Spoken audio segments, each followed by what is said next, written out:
Mmm, sour soup. Yo, welcome back, man. Yo, Ian, let them know who we are. Hey, you already know who it is. Your boy Ian. We got Davis in Vegas. This is Sour Soup.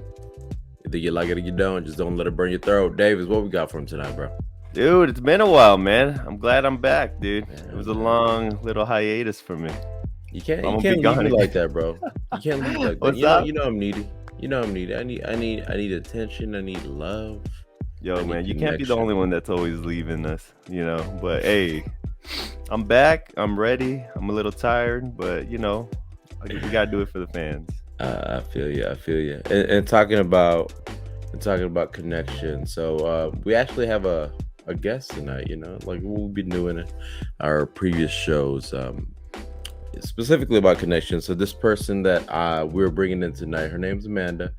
A little bit about her without giving too much, because I want her to talk about what she do. Is this kind of talking about life, finding the connection, finding yourself kind of thing, right?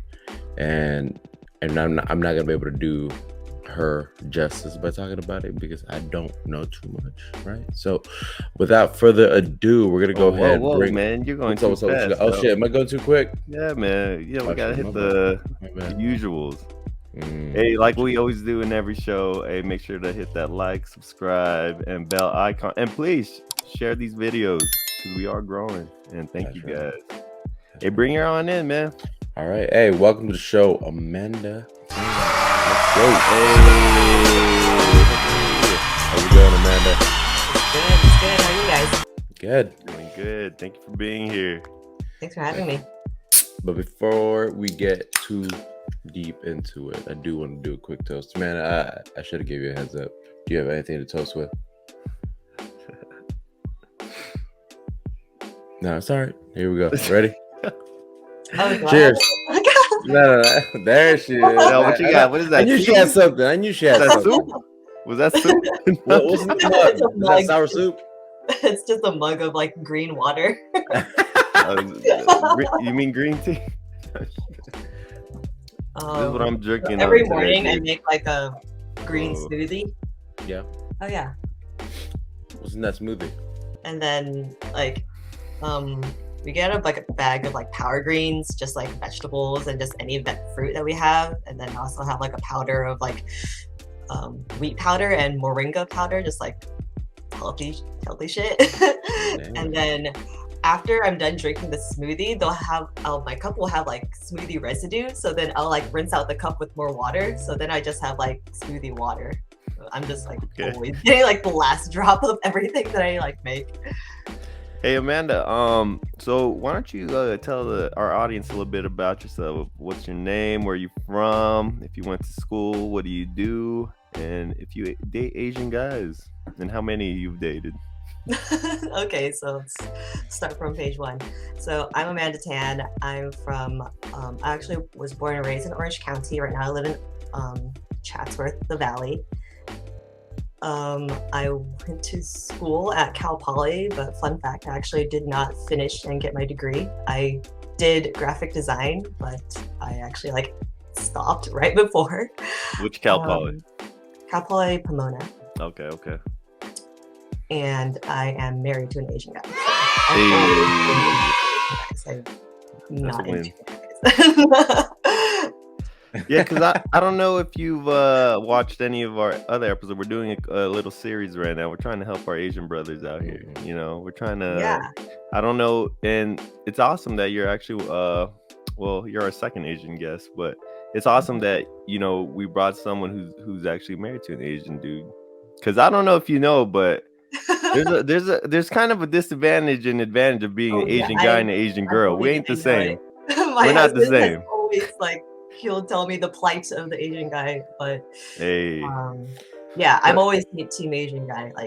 Hey, that's what we want to hear. That's what we want to hear. So, what are those plights, if you don't mind sharing? From what I gather, Asian guys are near the bottom of the barrel for picks on ads. It's slim pickings. I hear Asian guys have to swipe as much as they can because no one wants to give an Asian guy a chance, but Mhm. I've always been only into Asian guys. My Okay. story is that like Are you- I grew up watching anime, so Are like, they? and I personally like think that like having like a cultural background that's like Mhm. similar to mine is like really important. Like I don't have time to like explain to someone who doesn't know like what I've been through, and it's like so nice to have like families that could like interact with each other. So that's big for me. That's Yeah. cool. Well, I don't want to like assume what your where your DNA is from, but where's your family from? Yeah, my mom is Vietnamese, my dad is Chinese, but born in Vietnam. So like, And what about your husband? What is he? he's Vietnamese. All right, Like, it makes he's things easy, huh? Vietnamese American like me. Yeah. That's awesome. Yeah, so it's like really, really nice. And I Oh, I actually had didn't no idea. know I would end up with a Vietnamese guy. I always thought like maybe like Chinese or Korean because I have like that aesthetic. But he's a really handsome Vietnamese guy.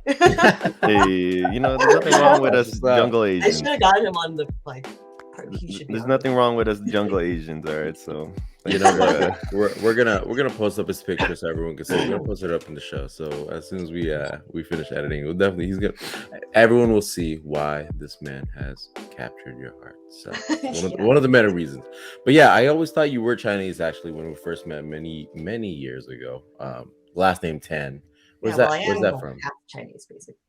That's usually you know what? I think I was thinking about Tran. My bad. No, My husband Yeah, is trans Tan. Vietnamese. My last name is Tan. I didn't take his last name because I was just like, one, I want to keep my last name. Two, it's like one letter away, so like. Why? What's his last name? What's his Tran. last name? Oh, Tran. Yeah, Oh, Tran Tan. Why don't you do that? just Tan missing a Tran. letter. I'm good. But also, you know what? That is a common practice that I see Yeah, a lot, and I've combining, never really like, looked into like. the names together. My mom did that. Okay, yeah. So What yeah, is that? Was that a power like? play? Was that a power play on your A end? Vietnamese thing, actually, where you just like combine names and have like your own brand new last name. Yeah. Okay. So yeah, kind of what Davis was talking about. So one of the things that we kind of want to talk about is what you did and what kind of led you to your current career role right now. Yeah, so I actually decided to quit my job and pursue life coaching. So story behind that is I mentioned I didn't actually finish college. I have like a life story about it. Like I was like one of those kids. I was like kind of pretty good at like school, like elementary school, high school, like super easy, like as one of those smart Asian kids, but I like didn't have to try, right?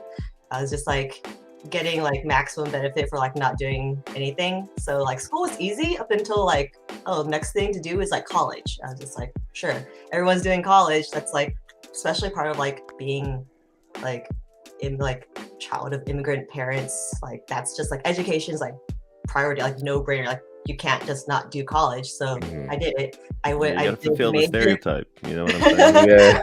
Well, actually, the prophecy. I did the major that I just didn't like hate the most. I knew I did wasn't that into like math or like English or like science or anything. So I like art. I will go into art. I'll do graphic design. And it was fun up until a point where I needed to work harder. And because I didn't know how to work hard, I was kind of lazy. I was like, because I had to try and I wasn't like conditioned to like work hard, it became more like uncomfortable for me. And then also I was in a relationship where it was like taking a lot of my energy. I've always been like relationship like oriented, so I've always like I put a lot of energy and time and like trying to make my boyfriend happy at the time, and I was just like it was kind of toxic. And like because I was That really was your high school stressed sweetheart. he wasn't a high school sweetheart. I've met him. Funny story. I was like also into like anime conventions and cosplay, and then I like did like Maid Cafe. Like if you guys know about what like Maid What's Cafe that? is. What's that? So when I went to anime conventions, there is this trend of like maid themed cafes. It's like a Japanese thing, so it's like hospitality. There's like cafes where you like the guests will come and like interact with the like cute like maid servers, like play games, like have conversation, just like it's like a welcome home master type of feeling, like very like virtual hospitality, like fun. We'll play like Jenga and like fun like random games, and I was pretty into it. And the organization that did it would do like anime events. We'd get booked up, or we'll do like private events, and then the guy that I met through there was like really cute, but he was like 2 years younger than me, so I dated him thinking it's like, oh, this is great, like we're really into each other, and then it's like completely not compatible. He was like not mature enough, and I was like stressed out trying to like meet his needs, and I was like already at like the end of like my like graphic design degree. Like I just needed to do my portfolio where I like just like produce work and put it together, and I just couldn't do it. And I just like I needed to like push myself to like, but I never like learned the skills to like produce the level, like the quality of work that I wanted. So I had like this perfectionist complex, and I had this like paralysis, and I just like I did something really crazy. Like since I had graphic design skills and I didn't want to do my portfolio, I actually created my own degree. I created a counterfeit degree. So you never graduated? My parents will find out, but I actually they just found out right now. Have it on the phone. What'd you say? Like a doctor? You got it. So you never graduated? I didn't actually graduate. I only needed one more class to actually graduate. So long story, my life is kind of interesting because after that, everyone thought I like walked and everything, and I brought home this like fake degree, thought I was good. So I didn't want to do graphic design though. I told my parents like, I'm not really feeling it. But my cousin, she was like the director at like a tech company. She just like said she needed contractors and asked me to work for her. I was like, okay. And I'm teachable. So doing that was like, all right, this is easy. I could do this. But like after being in that position, it was like a tech job, like tech support type of job. I was like helping people in the office, helping people with like their problems with the software. And even though it was easy, I was good at it. I was like dying on the inside. Like I could do more than this. What was the degree that you made up? What was it called? It was graphic design. Yeah. Oh, it was just graphic design. Yeah, my major was graphic design, and minored in fine arts. So that's why I use my graphic design skills to make my diploma. So, how did you meet your husband then? Was that college? That was a lot later. I have like a long story for me to get to my life coaching point, and then for me to get to like my husband point. But so a lot happened. A lot happened in your life that kind of helped you or gave you the experience to be able to guide people through what they're currently going through. Yeah, right? It was all of my personal experience and all of my like self development and all my like soul searching. Like I've always been like really like self-reflective. Like every experience I realized like I had a pretty low point like after I realized like this job isn't like I'm not happy here, but like what do I do? I just have to like find a better job, I guess. And then another job like immediately like fell into my lap, and then I was like, all right, let's see how this goes. And it was like a managerial position at a startup. And I had like no skills to be a manager, and like being at a startup is like crazy, like everything's on fire. And I took the job thinking that like it's gonna be exciting, I'll get to learn on the job. I was like in over my head. I was so stressed out. And then, so like I actually got like laid off from that place, or constructively discharged, because it wasn't a great I love that. I've never heard that term. They wanted me to be the person. I like did my best, and it was just like I wasn't cut out for it. So they laid me off, and that was like a blessing in disguise because I finally had time to like figure out what I wanted to do, and I got unemployment. So that's what I did, like my real soul searching, and I was like, what do I actually want to fucking do with like my job? Like I clearly like I don't want to do graphic design. I like this like tech stuff is like whatever, I'm not really feeling that either. So when I discovered, I was just like on the internet, I discovered what life coaching was. I was like, oh my God, this is like something that I needed when I was a kid. Like if someone just told me like, hey, figure out what you actually want to do. Don't just like do the shit that like everyone expects you to do, or just like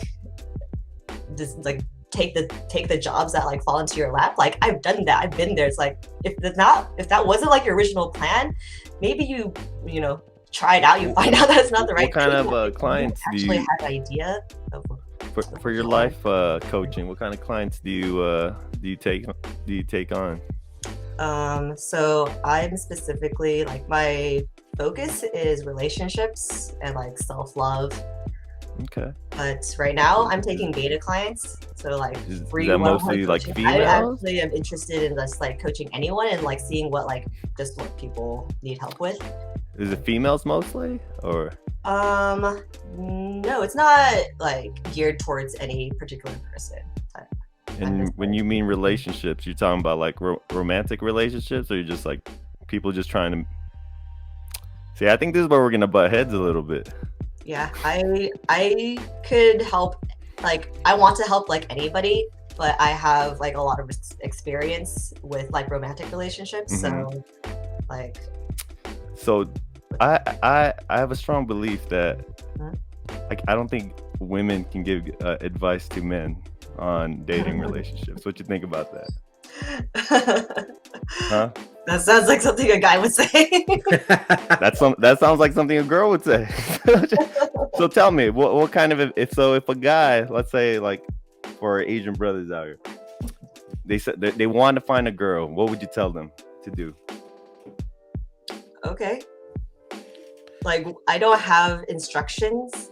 Mm-hmm. So the thing with coaching, like I don't tell people how to do things. I don't even give like my place is even to give like advice. If you're asking like how I would do it, that's a different question. But specifically, when you like are seeking out a coach, coaching is to help the individual come up with their own best answers, to give you better resources, to like open up your mind, to like think about things differently, open up your perspective, to see things differently, to be like change, to transform into a person that like actually achieves the thing that you want in the way that you want. If one of your male clients came to you and said, "Oh, should I be the nice guy?" What would you say? Do you want to be a nice guy? Does it work? Okay. Yes. Yeah? I feel like I prefer good boys, but I feel like sometimes good boys a bit boring, and like bad boys a bit more confident, they know how to play, like they've got the charm and stuff. Okay, so what makes you fall for a bad boy? The confidence, definitely. Because they're a challenge. Because like nice guys, like they're so nice you can just get them right away. Like bad guys, like assholes, it's like a challenge. It grows like a challenge. Bad boys. Bad boys? Yes. Oh, nice. Okay, and why is that? Because they take you out of your routine. Okay, so out of your routine, out of your comfort zone? Yes, exactly. Because they're sexier and because I feel like they'll do more fun things to me. That's it. A guy that can take charge. Sexy. I'm married, but I like bad boys because I think are more interesting than good boys. I mean, it really depends, right? It really depends on who you try to come after. So yeah, I kind of see what you're trying to say here, Amanda. Like you're helping your client kind of try to understand. Let me figure this out through your guidance, right? Like they want to achieve something, and you're not necessarily giving them the answer. Yeah. But you're helping them kind of figure out the answer themselves. Personal growth is learning how to ask better questions instead of just saying, "How do I do this?" Yeah. Like, there's no one way to do anything. Like, how do you want to do it? And a lot of those decisions are right. It's based off of experiences and based off of what we're exposed to. So like kind of like what we talked about early on in the show here is you said you've only really thought about Asian men because you don't want to have to explain your situation, where you're coming from. So a lot of that, a lot of different reasons, but that's right. Yeah. Right, but one of the biggest reasons why a lot of people stick to their culture, right? Because then you don't have to explain why you do certain things. At any point in your kind of upbringing, did you ever kind of think like, maybe I need to deviate from that? Like maybe I need to start looking at different cultures, and maybe I need to kind of break away from the Vietnamese culture and date a different type of guy. So why was that never a thing for you, or why was that never a thought for you? Well, it's not just Vietnamese guys. Right. I'm actually purely like visual. Like I am visually attracted to what Asian guys look like. Like it doesn't matter if like the Asian guy is like Vietnamese, Chinese, Korean. Like I just like have a certain Hey, you didn't say Filipino. that I'm attracted to, and that's just like pretty Asian guys. So it's not specifically I only like want to date someone who is a certain like background. It's like first I'm attracted to how you look, right, and then I get to know that person.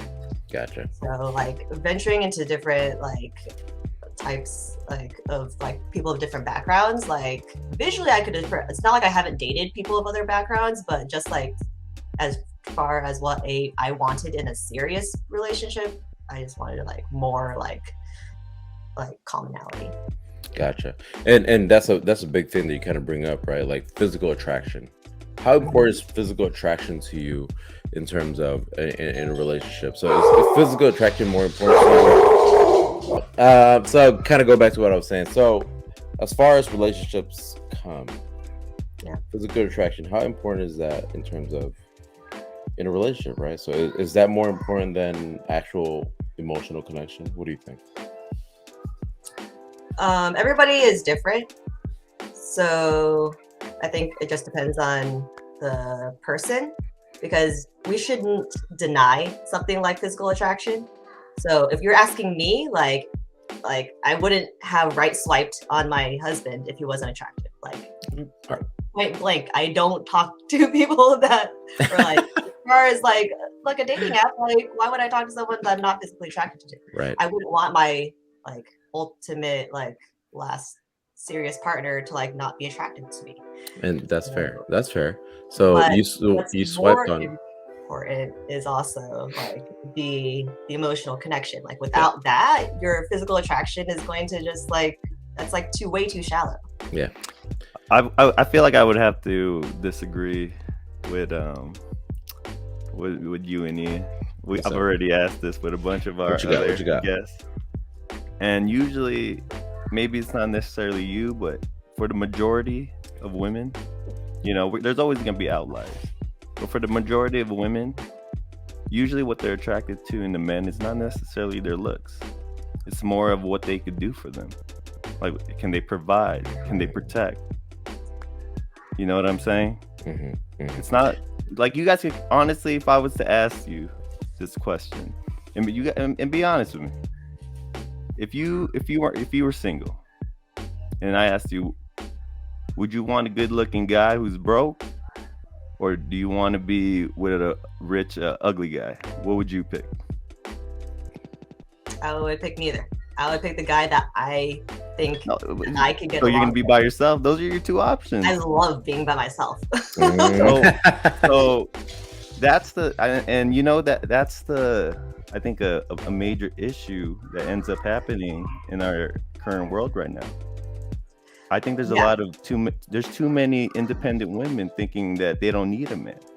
Like, I'd rather have no one. And when you really think about it, what was that? They really don't. Why would they? You don't think you guys need a man? What makes you think we need a man?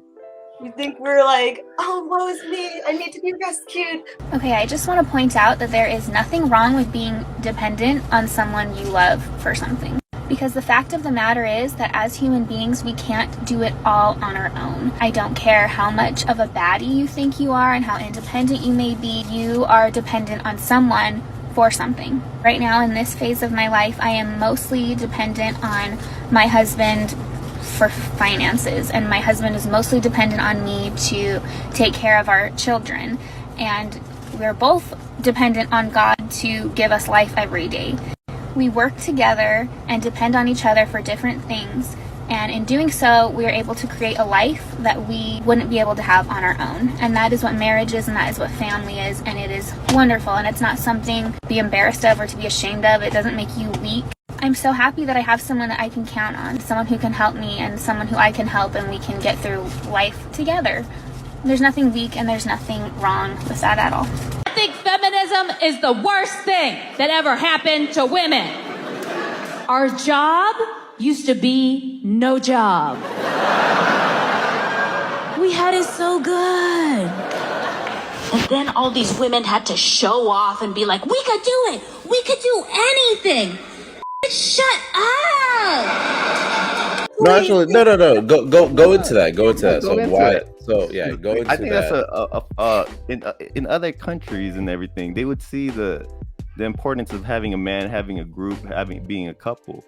And usually you don't even really hear a man in our Western world saying we don't need a woman. But it's only here in the Western society where a woman, for some weird reason, thinks that you guys are always victimized. Like, I don't need a man. We don't, like, where did that come from? That idea. Because Like, do you think it's making it a better world for us when that idea is like just, you know, floating around all the time? That idea of I'm an independent woman. We don't need no man. Do you think it's like causing a better world for us here in America? I don't know if specifically that statement is making things better or worse. I think there are specific things that are like maybe not desirable in like a society, or things that you are like maybe like concerned about.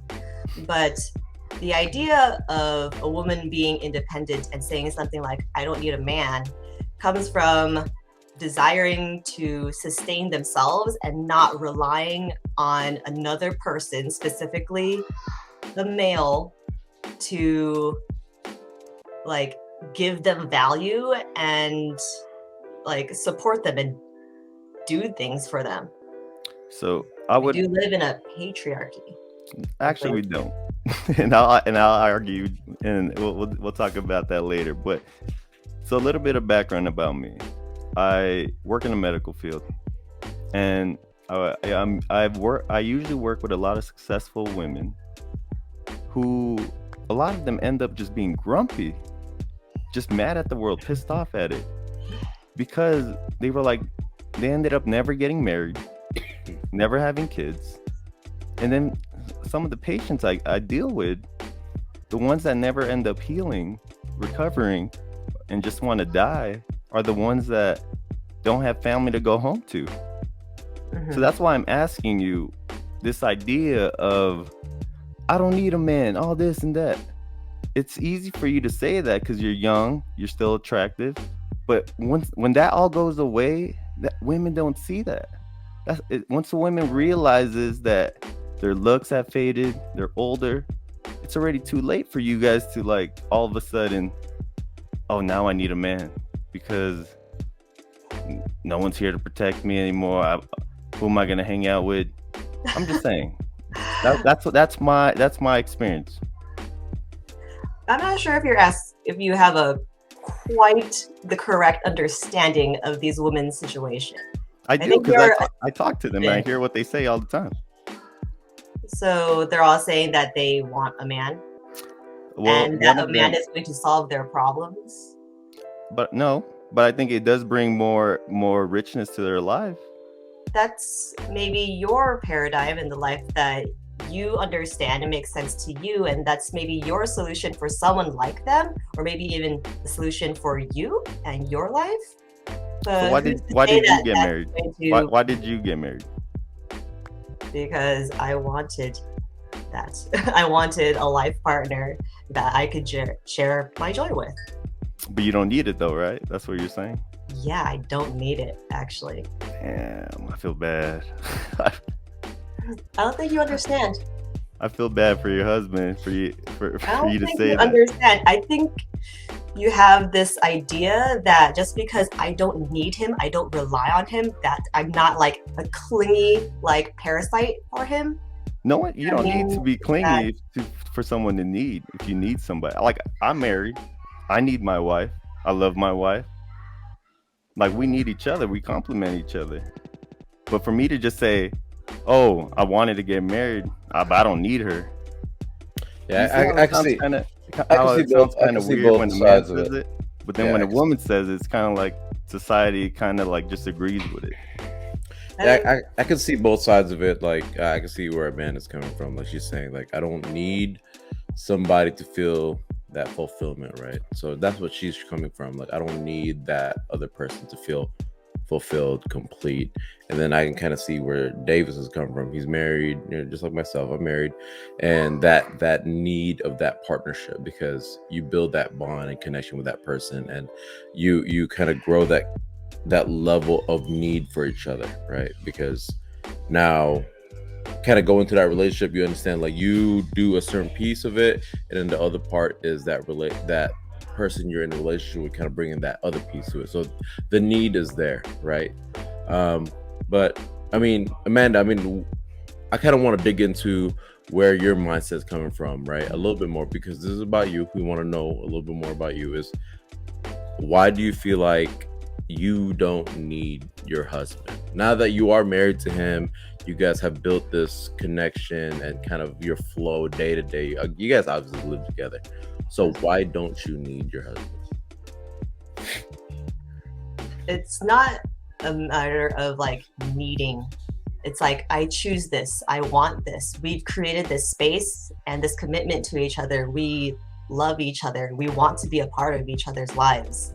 So using the word need is like to, I think it's not like true to how I really feel. Like I am very committed to like the health and like our future together. Like we've built this space for us to like come home to and feel like at like harmony with each other. Mm-hmm. But it's not that we need each other to complete each other. We're whole people, completely sustainable on ourselves, and we're able to sustain ourselves. But when we come together, we complement each other, and we both support each other in this like space of the relationship itself. So it's not like I need him, he needs me to be happy. We are completely responsible for our own happiness. Right. But when we are together, like because we're together, we've committed to this relationship, to our marriage, to each other. We are happier with each other. Mm-hmm. We complement each other. It's not like without him, I'm gonna be not happy. Like it's something down the road. Like anything, if we completely change as people, it's not like, why would we want to continue that? If we just figure out that it's like, this isn't working out anymore, I'm not going to be unhappy not being with him. Right. If he chooses someone else or I choose something else, then we get to still like peacefully decide, like, is this still working? Like, do I still want to be with this person? It's always a conscious choice. Mm-hmm. So, and sorry to cut you off there, but I think that's where Davis is coming from, right? With the need is you can't make this relationship work on your own. And he can't either. So that's where the need is coming from. Like, I need both of us. The need is there. Like, I need input from Amanda and I need input from my husband to make the whole picture work. Davis, correct me if I'm wrong in saying that. So Amanda, I just want to start off by, I hope you don't feel like we're attacking. Like, I'm just honestly just trying to help our audience. Like, and our audience is Asian men is who we're targeting, and we're trying to help them be successful in this Western society in towards dating. And in order for them to know that, it's kind of like in the art of war, right? You got to know your enemy. So therefore, we're not saying that women are their enemy, but we're trying to show them how a woman, thinks in their mind. And in our current Western society, a lot of women have this independent mentality. But then when when you ever talk to people and they always say, man, I wish it was back in the good old days. Well, what was that good old days? It was when people were actually, the family was actually the primary thing that everyone focused on. That's when most people were happy, back in the 1960s. But then when everyone started this whole feminist movement of we don't need a man, the whole family just broke apart. And now we're in fast forward today, we're in an age of where people are just divorcing before even a year after they're married. That's why I always joke around yeah, I've been married for a long time. It's been 2 years. And that's funny because that's a long time now. Most people, for most people, that's a long time, because some people are just divorcing after a year. And that's why I'm saying it's sad, because in our society today, it's I don't think, if we keep going down this trend, dude, I think America's just gonna be a shit show. For real. That's what I think. What do you think? I think what you're saying is a trend where the circumstance isn't desirable, so you see certain factors, and you only see the effect of certain factors, but I don't think that's a full understanding of exactly what's happening. Because so what is happening? why are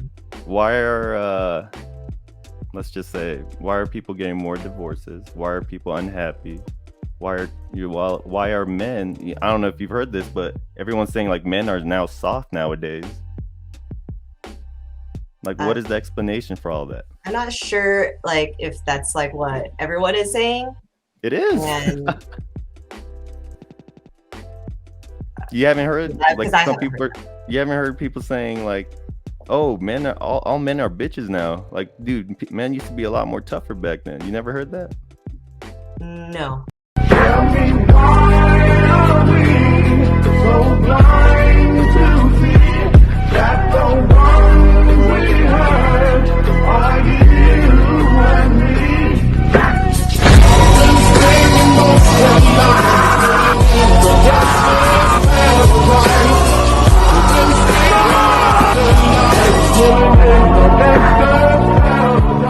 And I'm not sure if tougher men is the problem.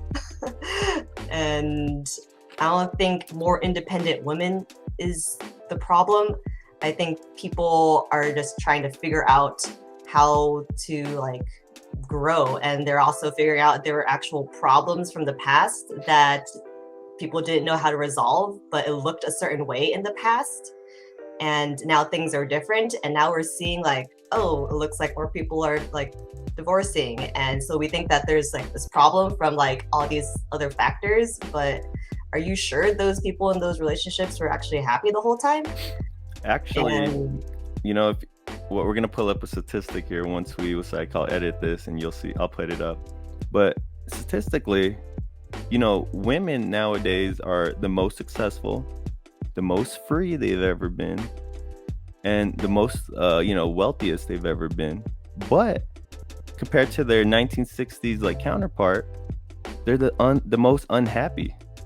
So what is the explanation? Who did this study? And you can look it up. We can look it up right now. You can Google it right now, and they'll show you that women are the most unhappy as of right now. It's everywhere. It's everywhere. Yeah, but why do you think that is? I mean, based off of just kind of that statement, right?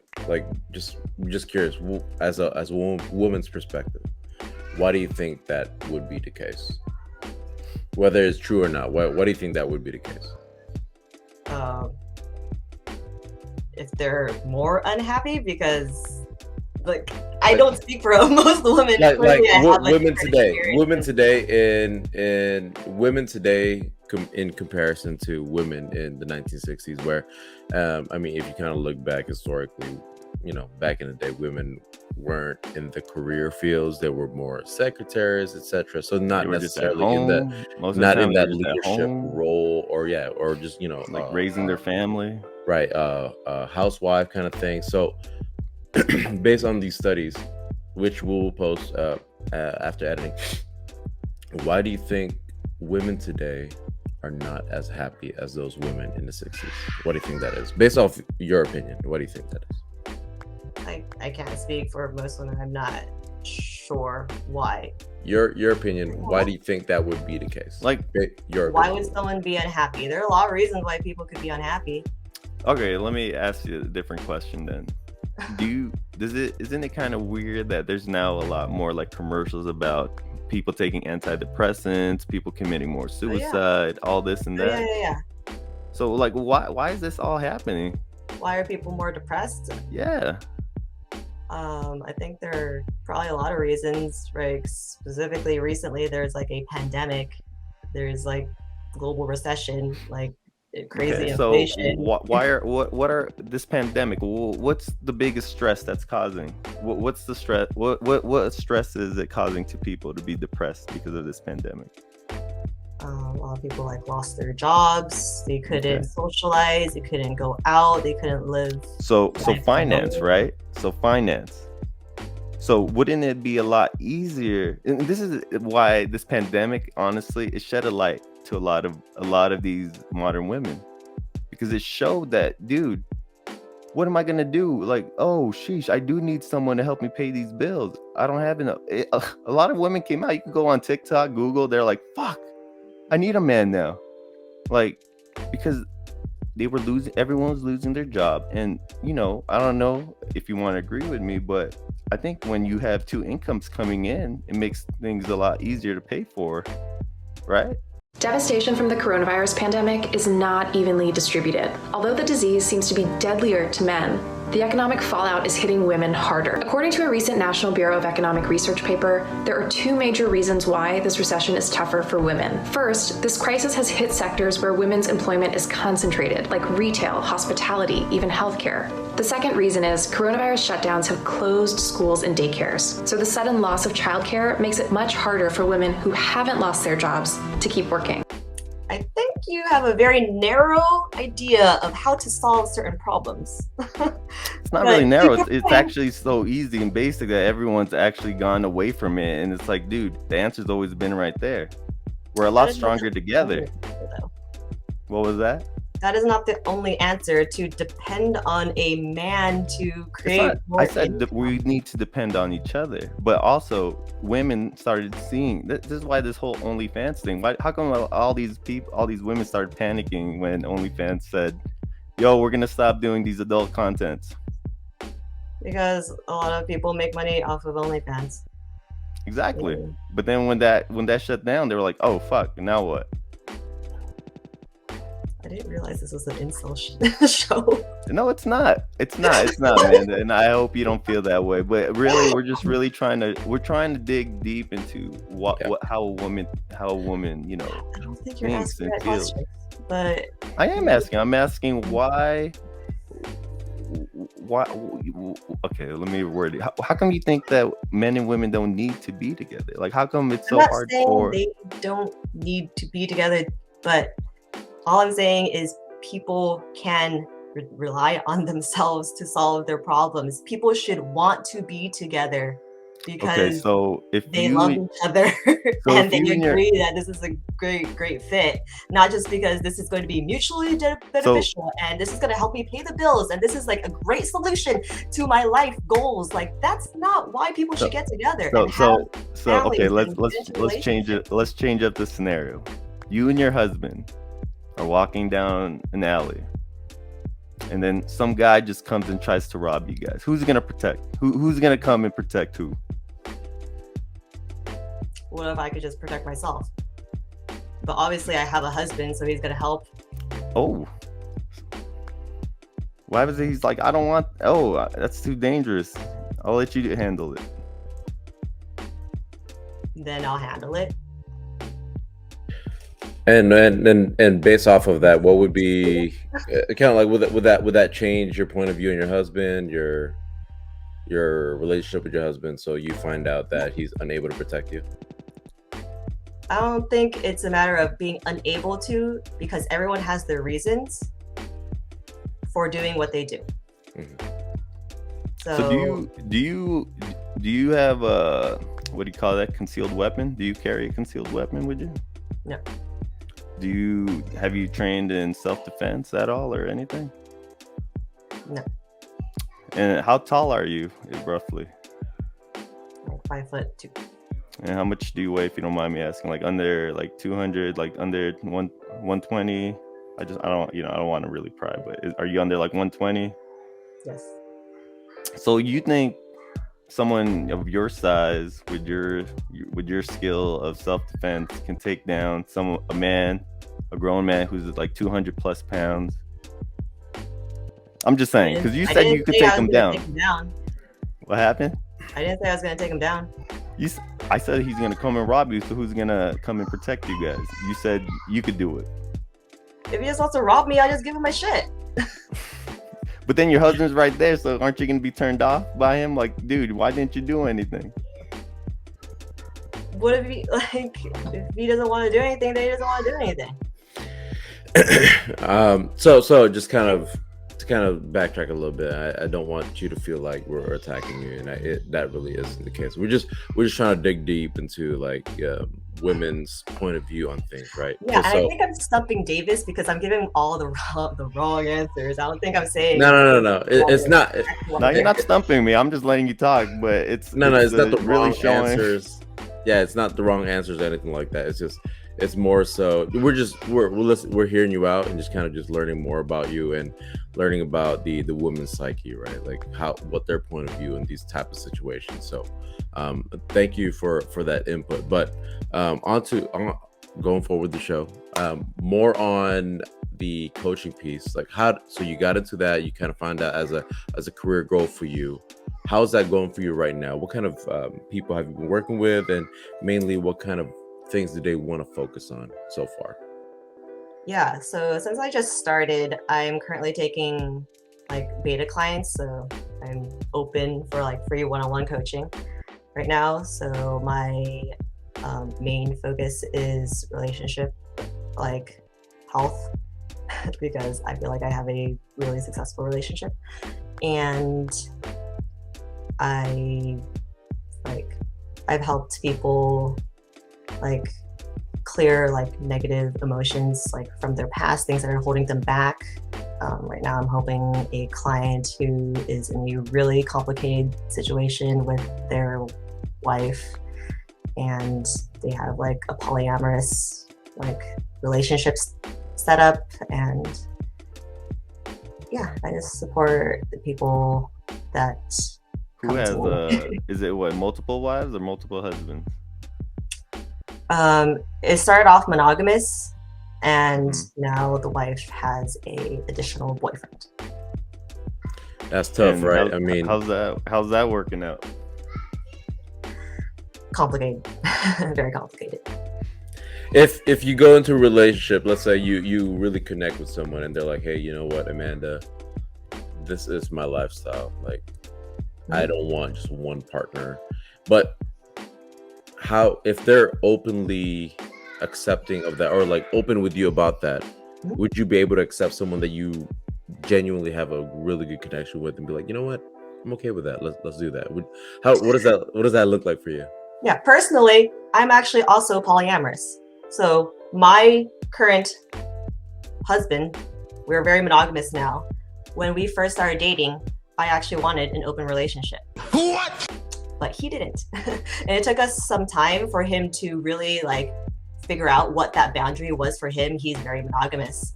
And he tried to like be open with me, like to agree to like the conditions that I wanted, but he then realized like this isn't the relationship style that I want.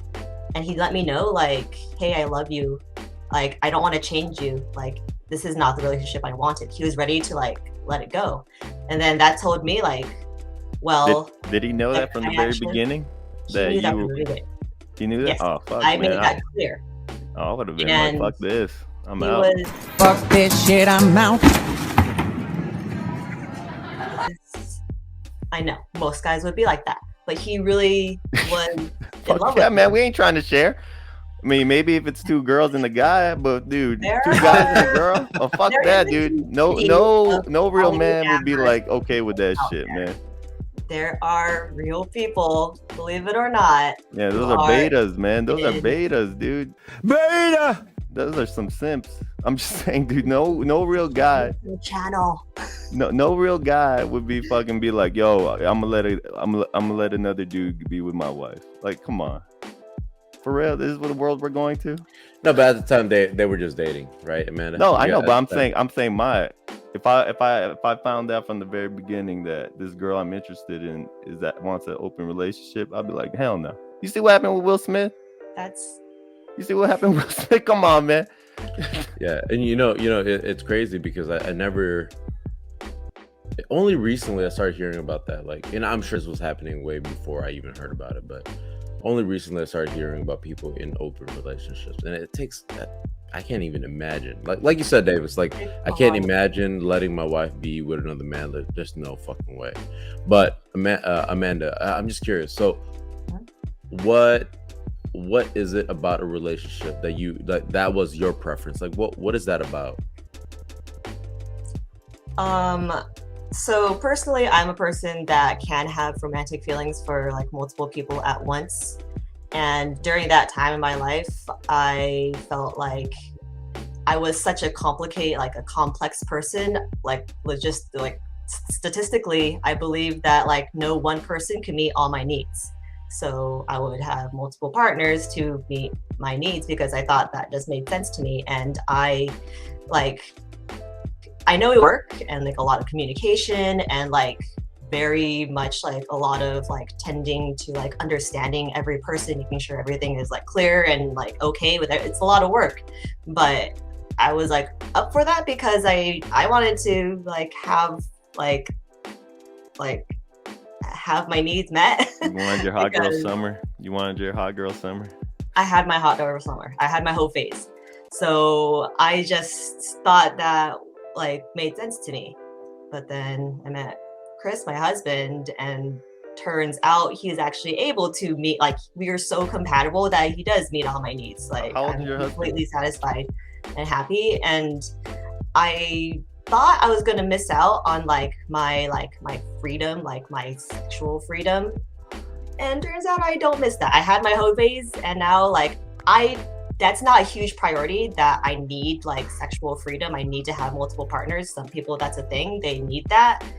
And that's why they have like different relationship styles. But for me, I was like, well, do I want to like pursue like different partners and like lose Chris? Or do I just want to be with Chris when I actually get all my needs met? So when I realized that, like, wait, I actually get everything I want with this one person, that's even better. A lot of people say, well, I'm gonna have a hoe phase. Perfectly fine. I've done it a couple of times. And here's what I've learned. Hookup culture, it's not made to benefit women. It's not made to empower women, and it will never be to benefit nor empower women. If anything, I don't even know what the word is for it. It doesn't benefit us, and there's a lot more risk involved for women than there are for men. What is it? How old's your husband? He's 35. And Or he's 36. And does he make pretty? And does he do pretty well for himself? He was a high school teacher, so it's not like he's loaded or anything. Gotcha. And it's funny you talk about, you know, this open relationship and the way you kind of explained that I'm not, and you kind of got into why you did it is that you didn't think one person can really fill those boxes, which is true. Yeah, for me, it's not like, because there are people who feel like they cannot be in a monogamous relationship. They're like, they don't feel like themselves. They can't be confined to like one partner. They need like multiple partners to be happy, to feel fulfilled.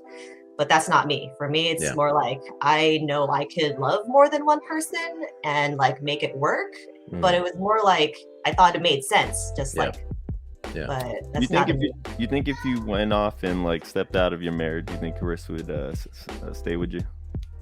What? If you stepped out of your marriage, you think Chris would stay with you? Yeah. What do you mean step out of the marriage? Like just like you went and like had a one night stand. You mean cheat on him? Yeah. Would he still stay with you? Yeah, we've had these conversations before. Like, it's not even about like having sex with another person. It's like we would have to completely disrespect. Like, we would have to like break the law, do something very illegal, like murder somebody, like murder someone in like each other's family to like really make it like, no, fuck you now.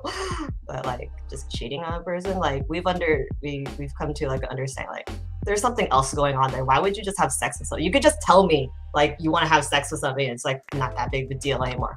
But he does have a boundary around me having sex. But at this point, like if I ended up having sex with somebody, it's not going to be the deal breaker. He would be very hurt by it. He does not want me having sex with anybody. So one of the questions we often ask is when a man cheats and when a woman cheats, is it the same? Cheating is cheating. Is it the same though? I think what Davis is trying to allude to is the process, right? So it kind of goes back to like a man doesn't get to choose who he has sex with. Like like a woman really gets to choose. Like, oh, I'm gonna have sex with you, because men don't really have that choice. Like, we get to pick who we marry, right? Because we're the one who propose. Oh, what you got? Am I going the wrong rabbit hole here? I mean, you're kind of touching, but that's not the idea. Usually, what our women guests have often told us is that when a woman cheats, it's kind of like premeditated murder already. It's like you guys have been thinking about. It's like you're already like emotionally detached from your partner, and the reason you stepped out is because you're already planning on breaking up with them. But when a man cheats, it's more kind of just like spur of the moment thing. What do you think? I think women could do spur of the moment things too. I don't think so. I think men could do premeditated cheating too. So I think you should open up your perspective. Honestly, it's not. I would have to disagree because it's kind of like what Ian was saying. Even if we wanted to do premeditated, most men, and I don't know if you know this, but there's only like 20% of the men out here having sex. So most men don't have that chance to do a premeditated murder of, hey, I'm gonna go cheat on my wife, because most likely they're not gonna have a chance to have intercourse. So they're not gonna risk that. Sex is hard for a man to get, but for a woman, it's so easy. So therefore, a woman could do that. A man, when it's like offered, it's like, oh shit, I'm gonna take it because I don't know when I'm gonna do it again. That's where that idea comes from. Okay. Except if it's from a bum, I'm a big no. I'm a definite no. No, I don't want it. No, I don't want to get a bum bump. I don't want too many bumps on my bum bump. So no for me. No, but kind of deviating from that. But you said that your husband would be hurt but would not leave you. And why do you think that is? That's just purely because he's madly in love with you? Because at this point, like, there's so many more like bigger things that like make us like a really good, like, this is such a like beautiful relationship that we have, like a beautiful marriage that we're so happy with each other. It's like so compatible. Like, why would like having sex with another person, like for whatever reason, like, one, it's not like, if you're trying to set up like, Amanda, if you were a woman, because you're a woman, more likely you've premeditated the reason why you like decided to cheat. So if that were the case, if I were like planning in advance this scheme to cheat on my husband, that means something really wrong has happened in the relationship for me to decide this fucking sucks. I need to have sex with someone else because I want to ruin my relationship. It's called hypergamy. You ever heard that term? No. So it's a term that and I think it's needed. So it's with men and women, but we both need look for different things. Usually, so hypergamy means that like a man and a woman are always looking for the best thing. A woman always wants the best thing. So if their man starts to not provide the best, like if they're all of a sudden let themselves go physically, they start becoming lazy, like they're not providing anymore, then they're gonna start stepping out. That's just how it is. And for a man, it's the that same I've thing. noticed with Vietnamese people, traditional like Vietnamese relationships, men will do that to their wives. They will always leave their wife for some younger bitch in Vietnam. That happens all the time. Did the wife let herself go? No. They just get fed up. The husbands are just jackasses. Well, not necessarily let go, but you know, kind of going back to like looks fade, right? And people they're just older. Right. So the like Vietnamese guy here could get some younger girl in Vietnam, he just leaves. So yeah, like you said, like we were talking about earlier, is that attraction is a big thing, like physical attraction. Now you swiped right on your husband, good looking guy, sexy. Let's say personally, he was just good looking enough. When I first dated him, I don't even remember looking at him, because it was really about, at that time when I was dating, like I was ready to like find the right person that I wanted like in the long term, and I knew like I wanted a like strong foundation of friendship. So he was just good looking enough. When we first started dating, man, I hope you don't take this personally. I hope you don't take this personally, but this is exactly what I'm trying to tell our audience right here. You can't be the nice guy, man. If you want the girl from the very beginning when she's at her best, you can't be a nice guy, man. Because in the end, advice. She's gonna come because back. If my husband wasn't nice to me, no, because you ended up friend zoning him, and then you came back to him now that you're like ready to settle down. But let me ask you this: you don't even understand me. You just said that. That's not what I said. You said you went through your hoe phase. And then you went in and discovered yourself. And then when you finally were like, hey, it's time for me to finally settle down, I found my husband. We were friends at first. I'm like, dude, but honestly, girls out here, tell me the truth. I had sex with him like the second time we hung out. So I don't think you quite understand what my life is. You guys were friends first. I don't know. I'm going based off of what you said. Friends is very important in healthy relationship building. You should be friends first. There's no such thing as just the friend zone. No, man. I think I think there's a misunderstanding here. They met on an app. They were talking and then they started dating. Right? There wasn't like we were friends prior. Right? Am I saying that right, Amanda? Yeah. Okay. So kind of what I was alluding to is so you found him attractive enough. So let's say 2-3 years down the line, he gains 50 pounds, gets fat as fuck. Is that a deal breaker for you, or you know what? Hey, I'm good with that. Yeah. We've also talked about this. What about if he decides to not work anymore and you just become the main provider and he just stays home? Would you be okay with that? Yeah, if I make a shit ton of money, then yeah. I mean, just right now. We're talking about just right now. We're not talking about if you made yourself right now. We're talking about current situation. Current situation. Would you be okay with that? There would be a specific reason why he would suddenly decide that's a good idea. But if he decided that's a good idea and I don't agree, then like, no, that's like stupid. Like, what do you think you're doing? So that's the difference, I think, between men and women. Because honestly, like if you were to ask me in my current situation right now, if all of a sudden my wife said, I don't want to work anymore, I want to stay home and just maybe take care of the kids, I'm saying, okay. And most men would say, okay. Because men have this obligation in society that we have to provide. Like, I don't think women understand that. It doesn't matter about how much a woman makes and all this and that. Because in the end, we're always going to be judged by what we can do. So a man isn't made. We're not just born. We're built. A woman, you guys are just born, and the whole world opens up to you guys. That's the difference. I don't think that's exactly the case. You don't think your life is a lot easier than the man's?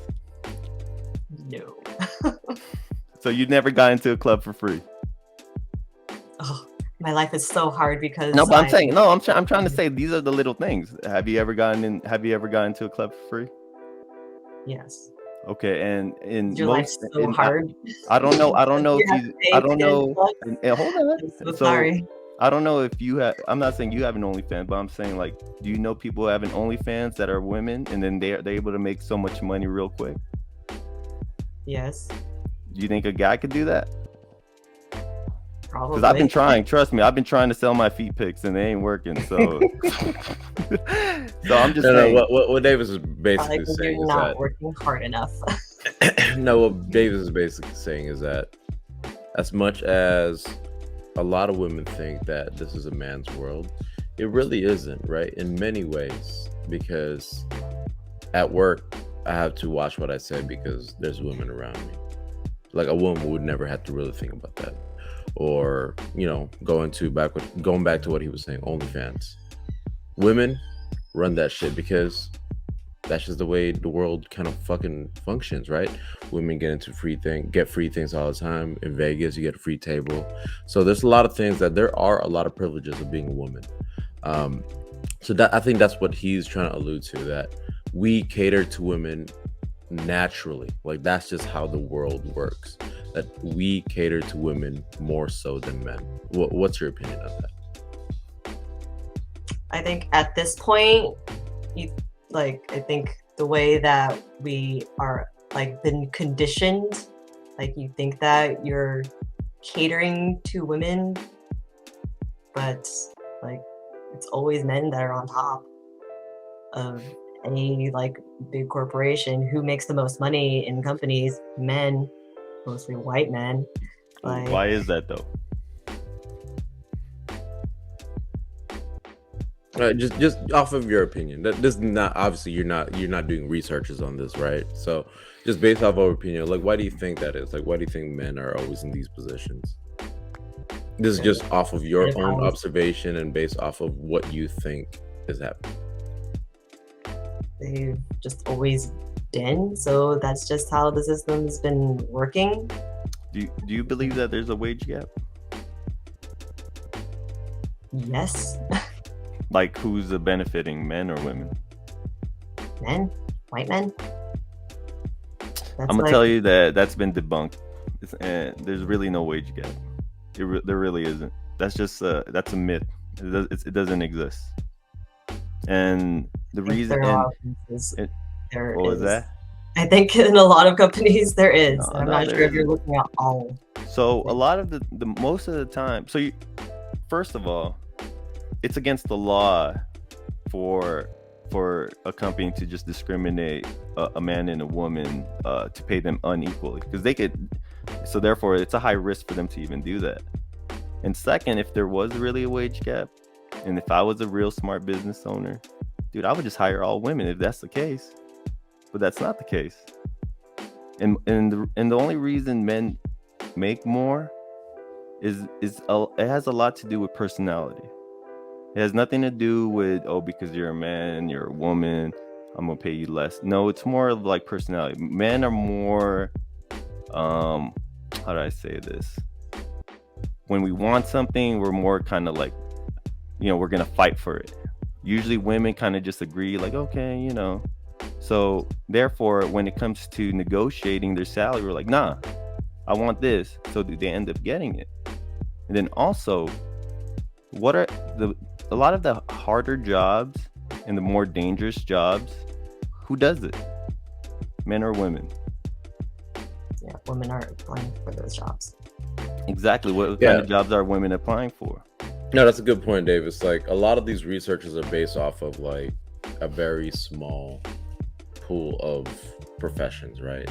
Now, if you wanted to do an actual accurate number and actually find out like who runs the workforce, it would be men, and solely because, and nothing against women, like I'm sure women could do it too, but solely because if you really did that, you're looking at brick workers, welders, etc.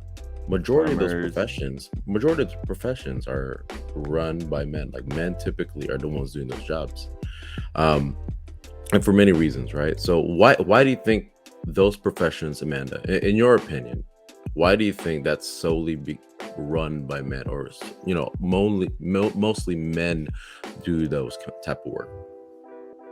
Women don't want to do. I don't know. Yeah, and kind of goes back to kind of like what Davis is trying to make, the point that he's trying to make, right? That these numbers are skewed, and when they're talking about there's disparity or a wage gap, is because they're only running a certain number or a certain profession to really understand. Okay, yeah, there's a wage gap between X female employee in as a doctor or whatever the case may be, right? But if you really did the number, that's because there's so many professions that women aren't in. So that's why there's that weird gap in between, but no one really understands why that's happening. And I think you just said it. I mean, women don't want to do those jobs, and for whatever reason, that really is. Well, it goes back to kind of like just our base. Even though we're in the modern world now, it's like our anatomy and our anatomy and just our physiology is still the same. Like if we break it down, most women always tend to go to what kind of like a social job, right, where they deal with people. But men, they kind of like to just deal with like things more, like math, science, like all the STEM stuff. And that's why you find more like women in like the medical field, the arts, and everything like this. But all the money is in like those, like the STEM field stuff like that. There are women in STEM fields too, though. There are, and they make the same amount as their counterparts. That's why there's no real such thing as a wage I'm not gap. sure if that's what the data is. So then answer me like that one question I asked you. If that was the case, then how come if you're really a smart business owner, wouldn't you just hire all women? If they can make 75 cents out of a dollar instead of $1, wouldn't you be saving so much money if that's the case?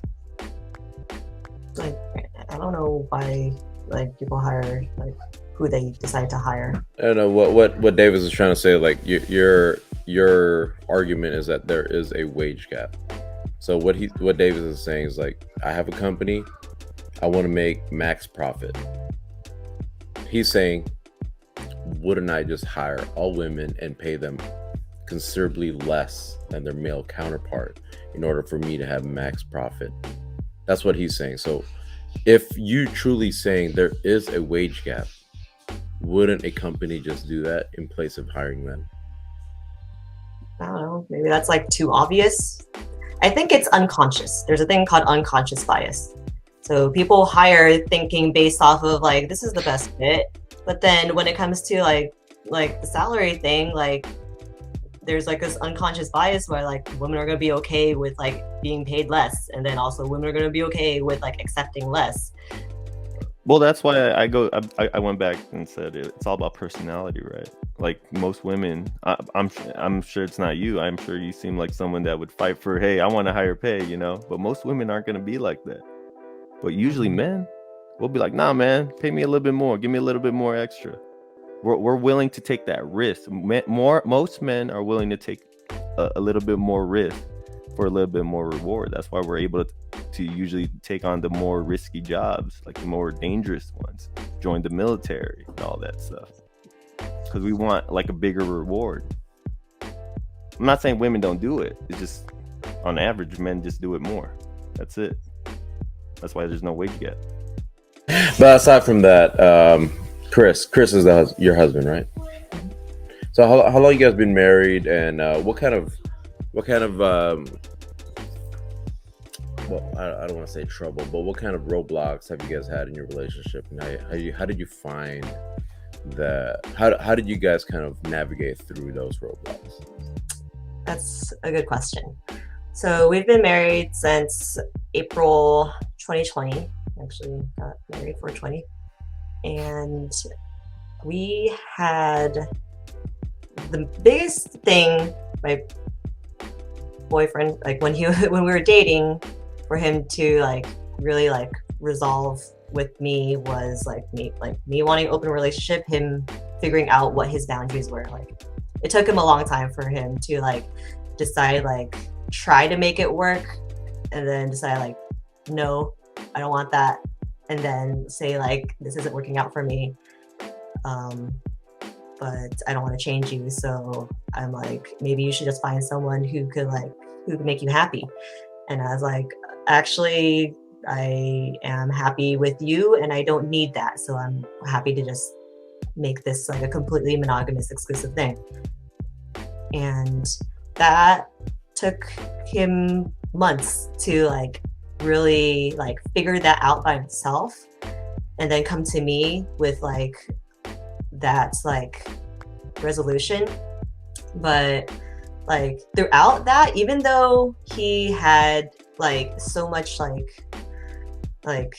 trouble like understand, like he had to like work a lot to like learn about me, understand me, like I had this, like I have 2 Instagrams. I have like a thirst trap Instagram and like my regular Instagram. Like he discovered that, he was like, what the fuck is this? He was he had to like learn about these things that he never had to deal with before in other relationships. But whenever we were together, you didn't tell. How come you kind of hid that from him, or did you hide that from him? I didn't hide it from him. He just discovered it when he discovered it.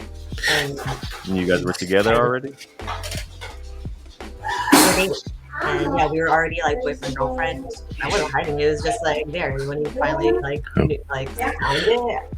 And just to give my input on why it was so difficult for him, because and I don't want this to come off negative, but there's no way to say this without sounding negative. But for men, there's a sense of ownership, and it's not so much like I own you, like Amanda, I'm Chris, I own you. It's more so like men have this sense of like, this is my wife, this is my partner, nobody else is touching this. For women, I feel like that's a little bit easier. What do you think that is? Like for women, it's like a little bit easier for you to share. Like why was that so easy for you? For me to share my husband, like that idea. Yeah, like let's say you agreed to the open relationship, that idea of like, you know what, yeah, you can have sex with other women. Why is that easier for you to accept? Like why is that?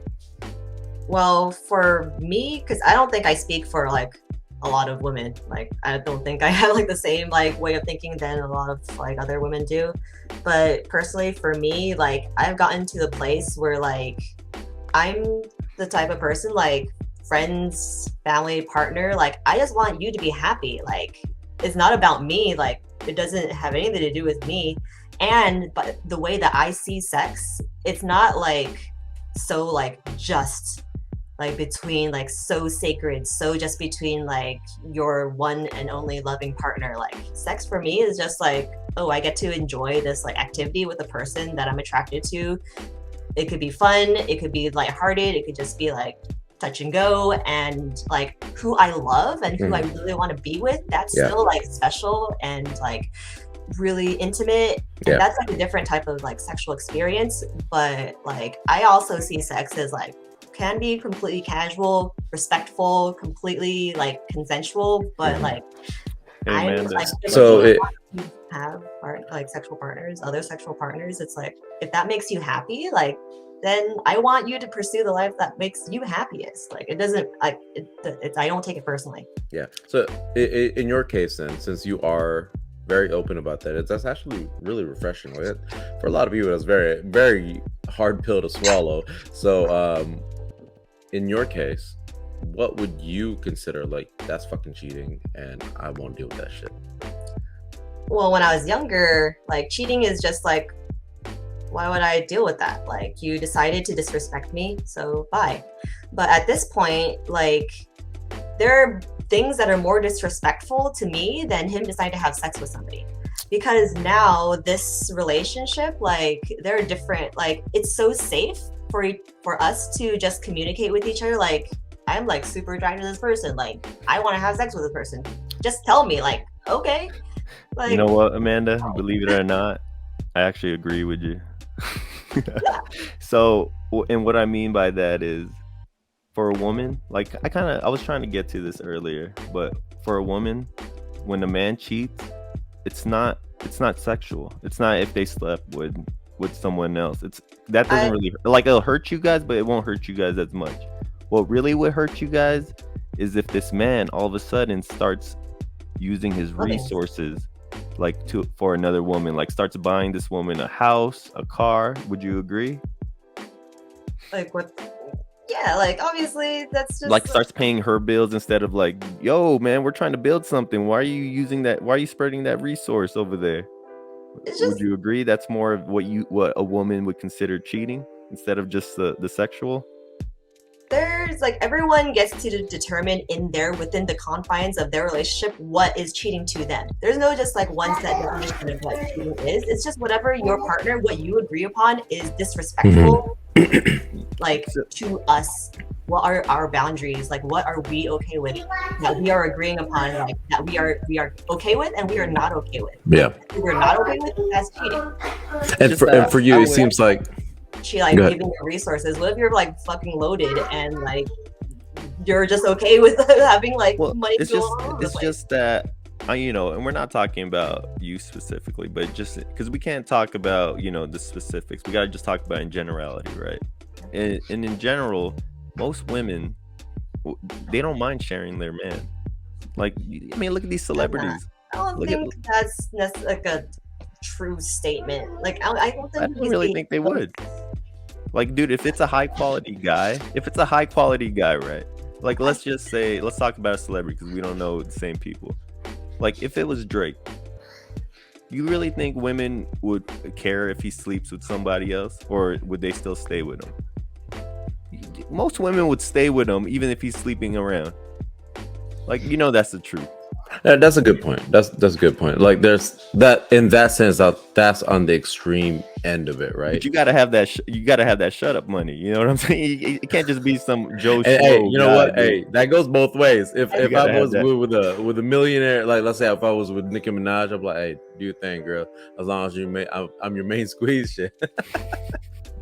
I think it really diminishes a person if we're talking about like a woman would be okay with their man having affairs with other people just because he's fucking loaded, and they'd be okay with it just because. But that's the crazy world we live in, though. That's the crazy world we live in. This guy who's so rich, like, I don't think that's accurate to say that most women would be okay with that. I think what most women want is the type of relationship that they want. I don't know, man. I think we're gonna start seeing sooner than later because of this inflation and all this recession coming. I think we're gonna start seeing like a lot of women are gonna start settling if a rich dude just came by and said, "I'll take care of you."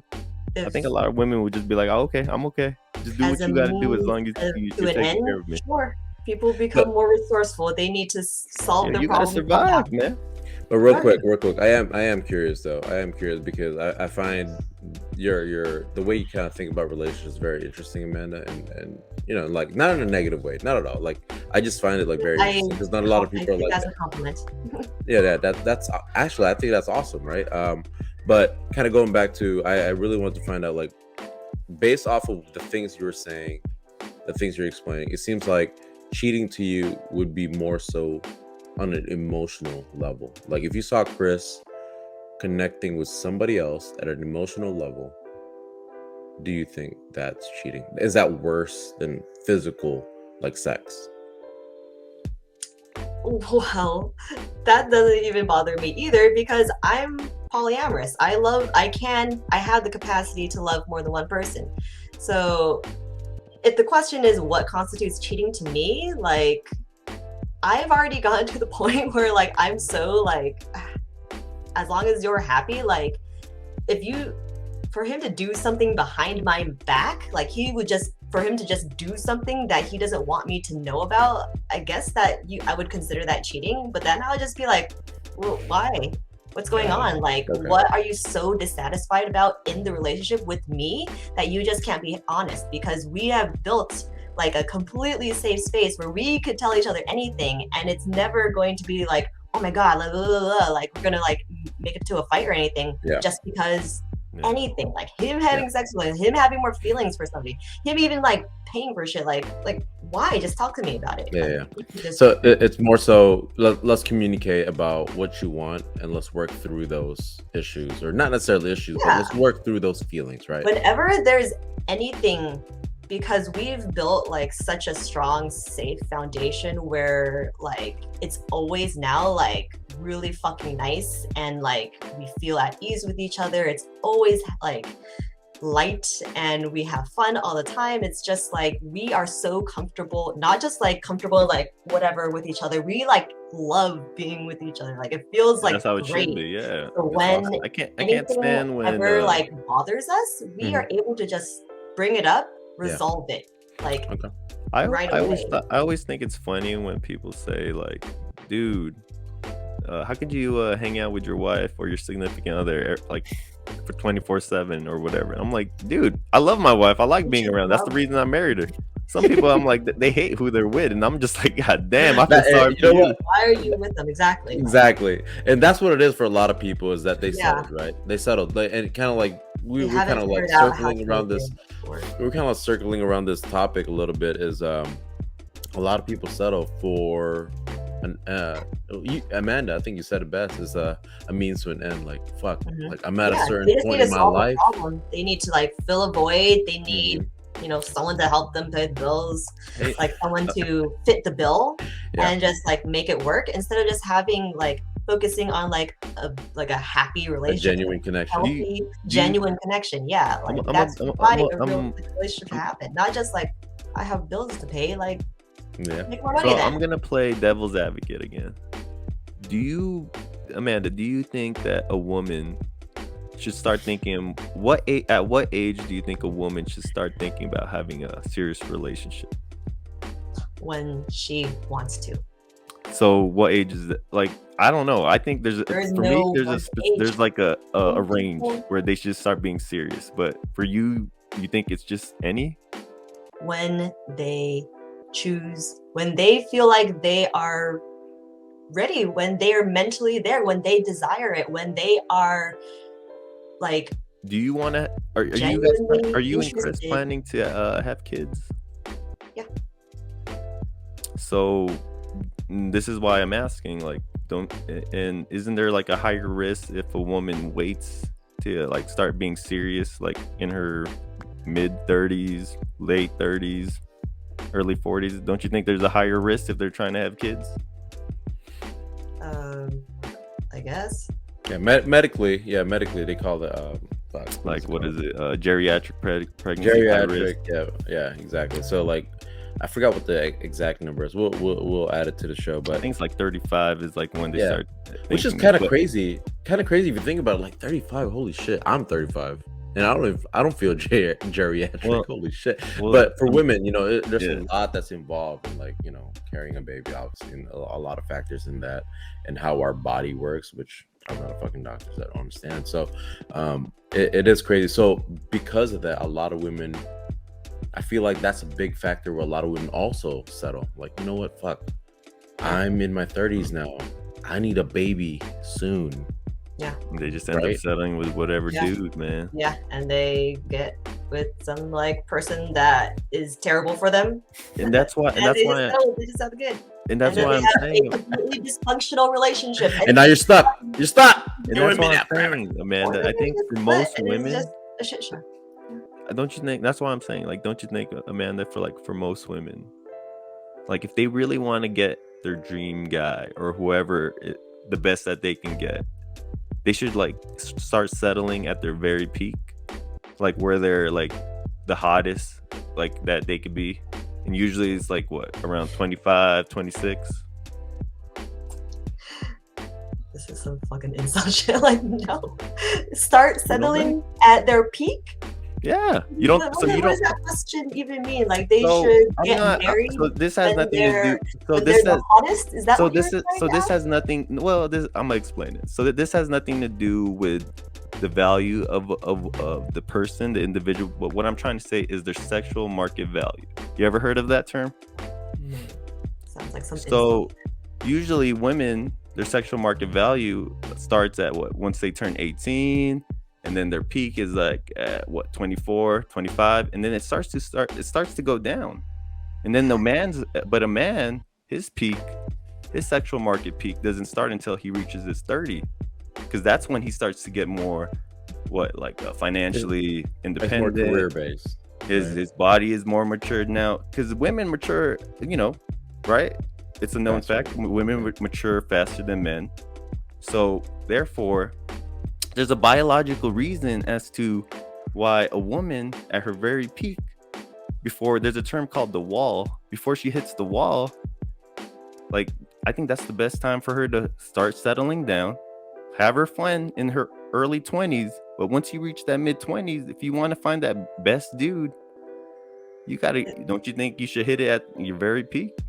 No, and just Amanda, just so like it's clear, like Davis is not saying like you should, like this should be fucking like Bible, but he's just saying it's pathetic good advice. Like pathetically, your opinion, do you think that is a good advice, or do you think that's bullshit, just based off of your opinion? Now, I want to be clear, because I kind of like seeing your reaction to a lot of stuff he's saying. He's not saying it that this is truly like this is like how it should be. We're just trying to get your It makes good entertainment. A lot of things that are kind of putting. It makes there. good TV. Exactly the language he was using. What was that? I think that was the exact language he was using. He was saying women should settle down at their peak. Yeah. I want them to have their best chance, right? It's like, dude, we're not gonna best chance at what exactly? Getting the best guy that they can get, instead of settling once they get older. Didn't we just talk about that? And we agreed that a lot of women end up settling when they're like, of this, like, you can only get the best guy when you're the hottest and you have the most sexual whatever. You have the higher percentage and chance of getting the best guy that you could possibly get at your hottest peak. You're gonna disagree with that? That goes both ways, right? Like you don't think if I was so? at my peak, I could probably I am actually a firm believer that, like, if I was at my peak, and for again going back to what you were saying, Dave, was like for a man's peak is not just like looks and financial standing. So it has to go toe to toe. What's that? And for a woman, it's the same. It's mostly not to a man's point of view, because I would be with an attractive broke female. Like, that's not a thing for me, because that's not what I look for in a partner. Like, I'm not looking for someone that could financially support me or financially help me in the long run. I'm just looking for a woman that I find attractive, that I feel like, okay, I can have babies with this female, or I can have a relationship with this woman, that we have a connection. And that's what a man looks for. Whereas a woman, and we had these like conversations with other women as well, Amanda. So, it's not just necessarily you, but like we talked a little bit about women aren't just looking for physical attraction, but also looking for stability in a financial stance, right? They want a man who's able to wine and dine them, take them out, support them in that level. So the point of views are different, regardless of what our current state is or what we think, but that's just like innate in everybody, I think. What do you think? Would you repeat that last part of the question? I think it's just like natural, like for men to look like, I want a pretty girl. I just want to be with a pretty girl, regardless. And then for a woman, it'd be like, well, I want to be with a hot guy, but that hot guy better be able to support me. Majority of the women, I'm not saying you specifically, but I would say majority of the women have that. I have an example. Mindset. So there's this doctor I work with, and she's a very attractive doctor, but she's already kind of like in her mid 30s, and she's expressed to one of our, we have a common friend, and she kind of told me, but she expressed that because of her age and because of her status, like as a doctor, she finds it very hard, even if she's pretty, she finds it very hard to find somebody like in the dating market. Like, she can't, all these other guys, and usually, right, and you've said this, usually girls don't end up dating down. They end up either dating someone who's equal to them or higher than them. So for her, being a doctor, she's either gonna want someone who's just as rich or richer. And a lot of her colleagues end up not even looking at her, because why? Dude, some of these doctors, they've been working their ass off. So it's like, dude, I want the best younger version of her. Why am I going to deal with someone who's 35 and it's like she's going to tell me she doesn't need me and all this and that when I could just get with the hotter, younger version? I'm just saying that's the way the world works. Yeah. I don't know if this is all. No, kind of going back to what you were saying, Dave, was like, you know, I hope it wasn't like, I hope you didn't take offense with Amanda. He was just saying, like, do you think women should settle down at that age so that they have a better chance of locking down that relationship that they want? Because in reality, men do think that way. Like, why would I want to be with a 30-plus female when I could be with a 20-something hottie who is equally as good? Like, career-wise, everything, like, everything is, you know, one-to-one. Ian, it kind of goes with, and I'm not, and this is just in general, but most men, they want kids. They want to leave, you know, it's kind of, I don't know, selfish, but they want a legacy. Ownership. They want that ownership. They want that legacy, because the only thing, we can't take anything once we die, but we could leave our kids, our DNA. And most men, that's how we think. It's always been that way. That's how human society has survived this long. And yeah, that's why a man, he would want someone who's younger, because it's a less risk of a chance of, like, you know, a baby having defects. It's a higher success rate of having a healthy baby. Yeah. So that's why. What are your thoughts on that? My thoughts on that is that what you were looking for in your partners? Well, no. You want to say yours? Mine is a different story. Yeah, I'll go. It's So, always a you know, different story. But mine, no, I'll tell you. You want me to tell you mine? But no, go ahead, Davis. Don't fall into your own stereotypes. No, I do. I actually do. And the reason is, my wife. The reason I picked her, and I was like, you know, I want to marry this woman, is because she stuck with me when I had nothing. And a lot of men would do that.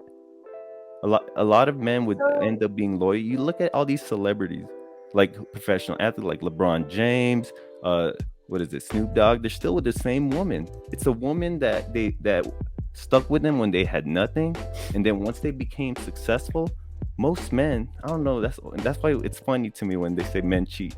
Most men are loyal. Most men are not the ones filing for divorces. It's actually women.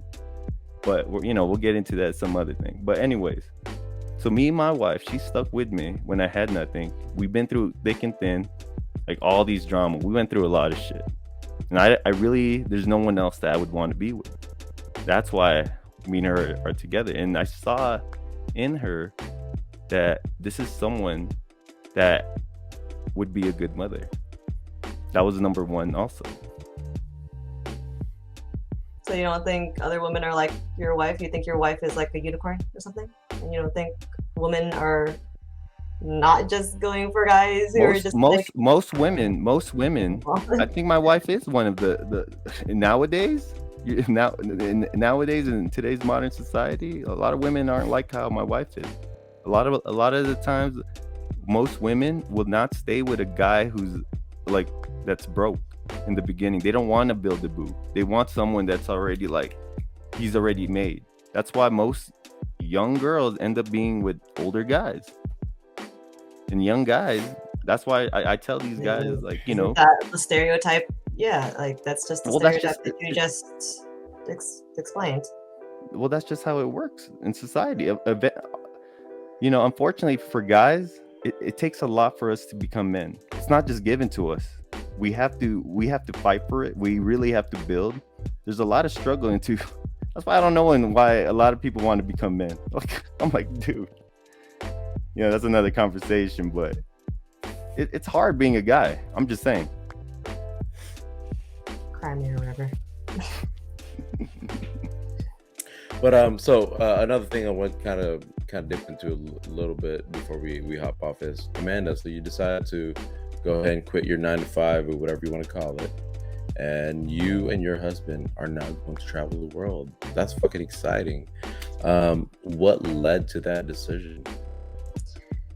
Yeah, like my husband has been a world traveler. He's like just like left California, packed his bags, went to Vietnam like to teach English, just lived there for 4 years. He he'll come back. He's like traveled like all over already. He has like this like travel bug, nomadic type of like, it's in his blood. So when we started dating, he was actually already planning to go back to Vietnam, but he was like actually so happy with the relationship with me. He was already like ready to like, oh, maybe we'll just like settle down in Chatsworth. Like, but we had this kind of conversation, just like this like casual conversation. We started dating during quarantine. So we met like right at peak like pandemic. We could only stay at home, and we were just all talking and getting to know each other like really, really deep. We had this casual conversation where we're just like, man, like, it sucks just like going to work all the time. Like, what if we just like, wouldn't it be so cool if like we didn't have to worry about like 9 to 5 and just like work on our personal projects or personal passion projects, and just like not have to like worry about like doing shit for like another person, and just like do the stuff that we actually want to do. And we're like, yeah, that'd be cool. And then we're all like, that'd be cool if we like did it, traveled at the same time. And we just thought about like, yeah, it's actually possible. Like, so we can make it happen. We just. So how do you guys financially like afford to do all that? Just curious. Oh, it actually doesn't take that. Me and him, both of our incomes, we're just like middle class, but Southern California middle class. So. But if you guys are like, if you guys are gonna start traveling, right? Like, aren't you guys quitting your jobs? Yeah, we're quitting our jobs. He's just a teacher. My office job, my day job previously before I quit, was like an implementation consultant. So we're just very middle class. All we needed to do is just like save some of his paychecks, and just like, we didn't spend that much time to save. He like sold some of his like investment stuff, like stocks, like Bitcoin, and then what we ended up doing is just he really likes planning and like doing all like the travel itinerary, like booking flights, getting like the best deals, like linking all of the flights together so that they're so short and really cheap. And we're also only doing like Airbnbs, like it's not like luxury traveling or anything, but like we like just saved enough. But it's, if you travel smart, you don't have to have like a bunch of money, like for outside really of getting enough, and just like having so far I'm not even sure how much we spent. It's just like a couple thousand so far, but we had like 25 countries lined up. Nice. And this will be like traveling for like 11-12 months.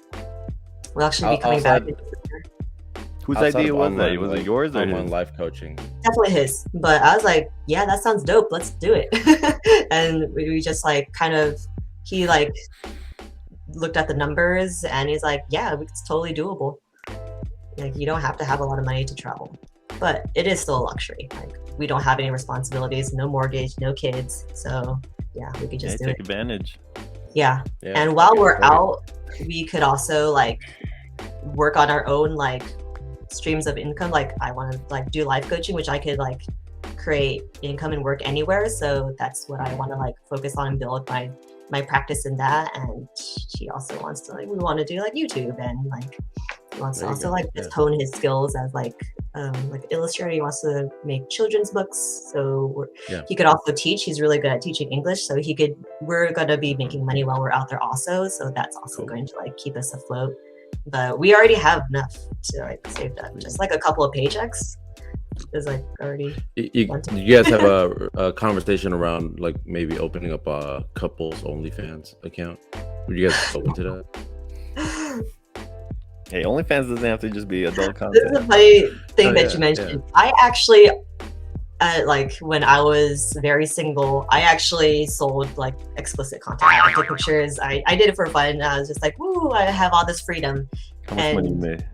Not that much. It was very like on the down low. It's harder than people think, huh?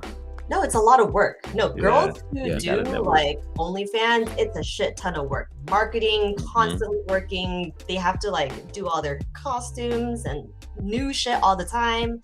It's a lot of work. It's not just like, oh, easy money. You just need to have boobs. Like, it's not it's hard.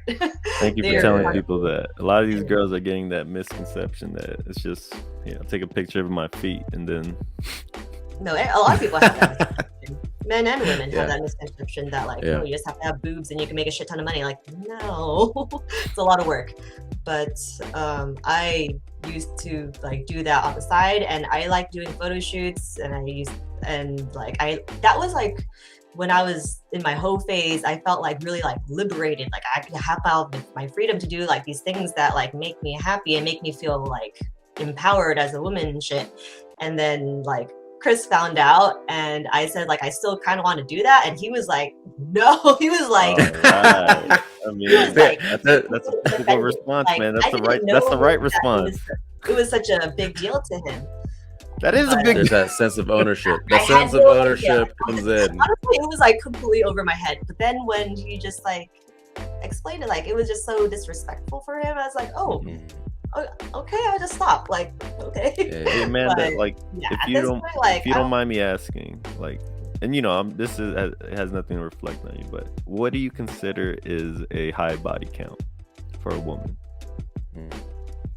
what I consider a high body count, like, Yeah. I don't know, into the double digits. That's like pretty high. What, like 10? Pretty high. The double digits goes from 99, 10 to 99. Yeah, over 10 is like a lot. Yeah. It's already a lot.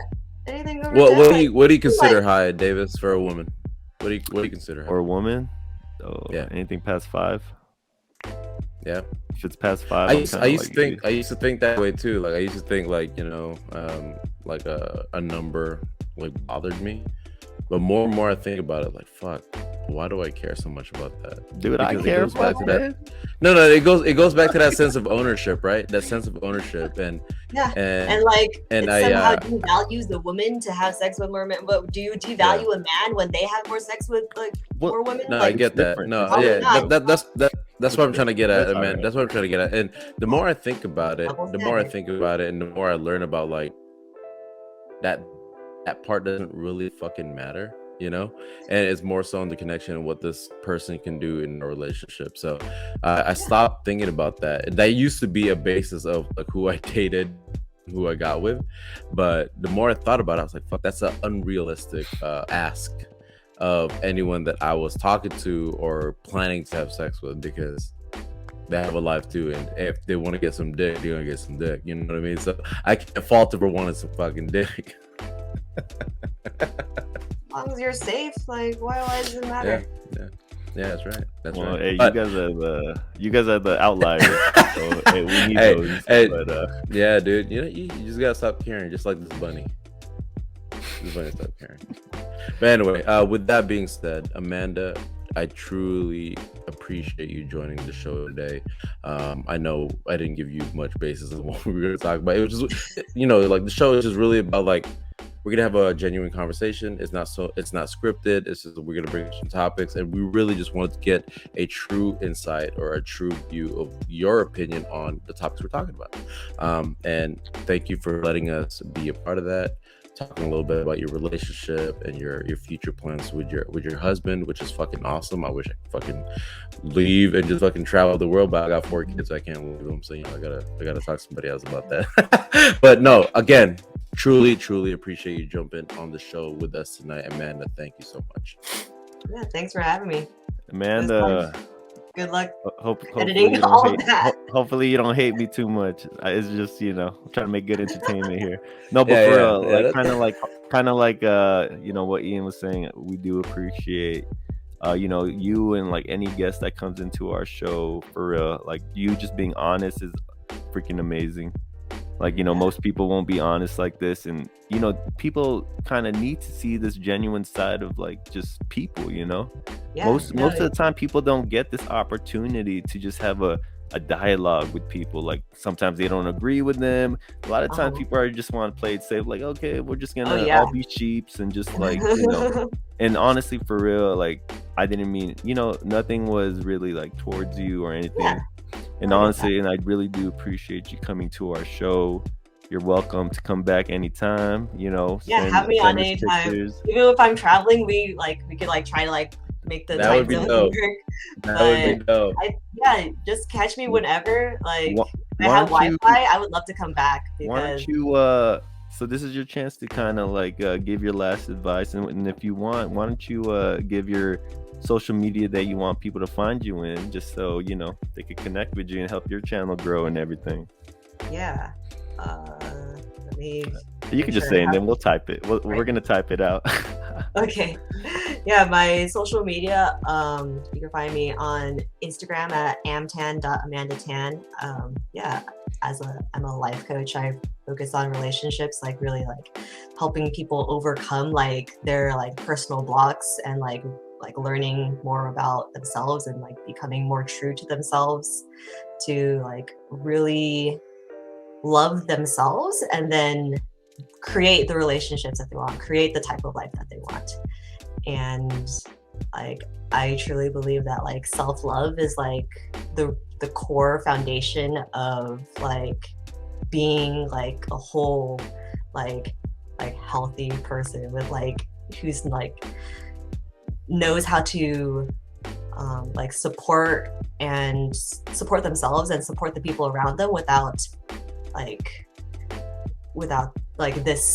this mental place of like needing anything else to complete them, when you're already whole, you're already like, Yeah. you deserve all the things that you want. Like you could create the life that you want without like needing other things in your life to make you complete. But once you feel whole, then you could get all the things that you actually want.